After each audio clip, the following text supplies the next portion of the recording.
Hello guys, welcome back to another video. Today in this video we're gonna talk about is the newly announced Panasonic full frame camera. And the camera is actually those are all leaked information, and the actual announce will be on 25th of September, I believe somewhere around the photokina. And if you guys don't know what photokina is a fair where all the brands are announcing their biggest deals and biggest new models. It's usually around Cologne, and it was like every 2 years, but now it's gonna be annually, every single year. There's gonna be a photokina, and it will be in September, and a lot of photographers will be there. And I believe that that's the time when the Panasonic will announce their first full frame camera. I'm super excited about this because if you do know Panasonic, you've known that they've been on the market for ages, but they've been on the market as a Micro Four Thirds cameras. They had the Panasonic Lumix GH4, GH5, GH5S, the newest announced, and now they've seen that the full frame is future and they have to go towards that direction. That's why they announced this full frame camera from the Panasonic. As we can see here that it's gonna have two models. The one's gonna be a low entry model, so it's gonna be a lot more cheaper and a lot more based towards having your first full frame camera, and the other one will be for more full-time filmmakers and professionals. So the first model will have, it will be a low megapixel entry level full frame mirrorless camera with the IBS and the 4K 60 frames per second shooting, which is actually amazing because in the future a lot of users and a lot of audience will transfer to having 4K monitors, and having the possibility to shoot in 4K 60 frames per second actually gives you that extra frame rates to slow down your footage and create those smooth slow motion shots. And being able to do that, because if we compare it to the Sony A7 III that has just 25 FPS on the 4K shooting, we can see that how much just improved that is, and from the new camera. Yeah, so having that extra few frame rates will be amazing to create those smooth slow motion shots. So if you buy this camera in 3 years, you're gonna still be okay because this camera will be amazing now. And if you need a better solution, you won't need a better solution because in 3 years time this camera will be amazing as well, because it has so many these cool features that will be good for you in the future as well. So this is what about the low entry will be. So what will be the other model? The other will be high megapixel pro level full frame mirrorless camera, also with the IBS and also with the 4K 60 frame rates. So the only difference for me that I think that are gonna be all those, I think the low entry full frame camera won't have the 10-bit video because that would be insane. And the low entry camera will be cheaper, and I guess it will have the 8-bit video, and the one that's gonna be more expensive, I think it will have 10-bit video. But I'm not sure about that because if we just compare it to the GH5S has it is like a professional camera, but GH5S is not that expensive and it offers 10-bit video. So I'm still deciding whether that's actually gonna be the truth.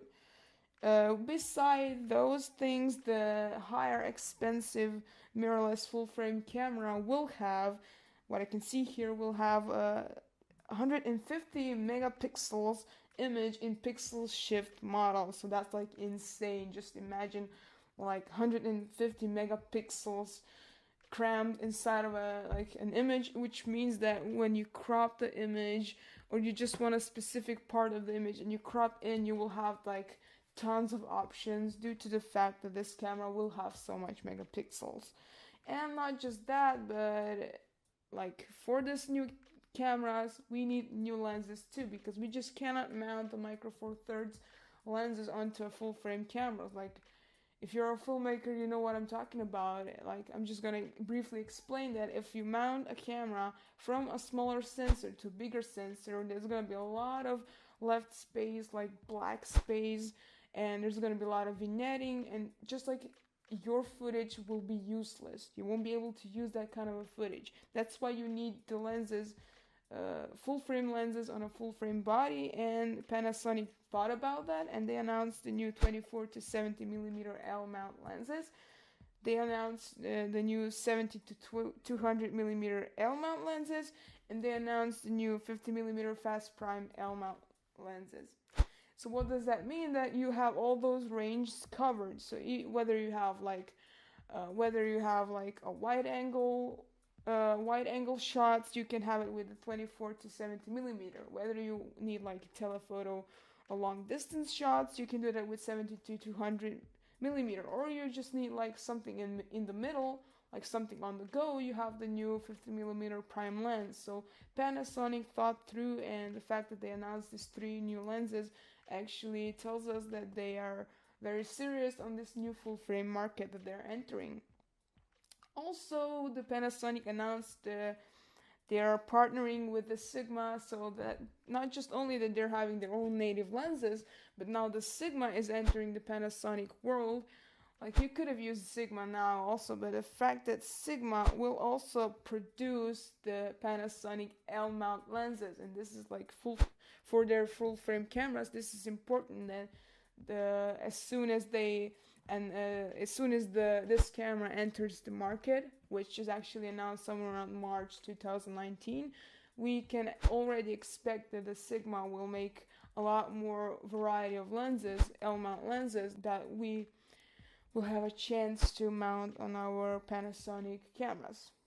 What I have here on my phone, on my notes, the Panasonic says that it has a whole new design, new sensor, that the cameras will have way more than 42 megapixels, excellent video quality, and there will be a lot more new mount lenses coming soon. We are sure about those 3 that I already mentioned, but a lot more new L mount lenses will come in the future. It all started somewhere around the February of 2018 when the Sony announced the A7 III. They called it like basic level entry camera, but I believe that it was more than just basic level entry camera. We can see the specs are not basic. The price looks basic. I think it was a good marketing like trick to trick people into thinking that's like level entry. And since the start of a Sony, I do believe that all other brand manufacturers were actually thinking like, oh my god, like look at Sony, he's like crushing this market. We also need to join this full frame mirrorless market because it's obviously gonna be future. And then at the end of the August, somewhere like in the middle of August and the end of the August, the Nikon Z version and Nikon Z was announced. Then just like a few weeks ago, this Canon R was announced. Like the Canon and the Nikon are entering this full frame world with this full frame mirrorless.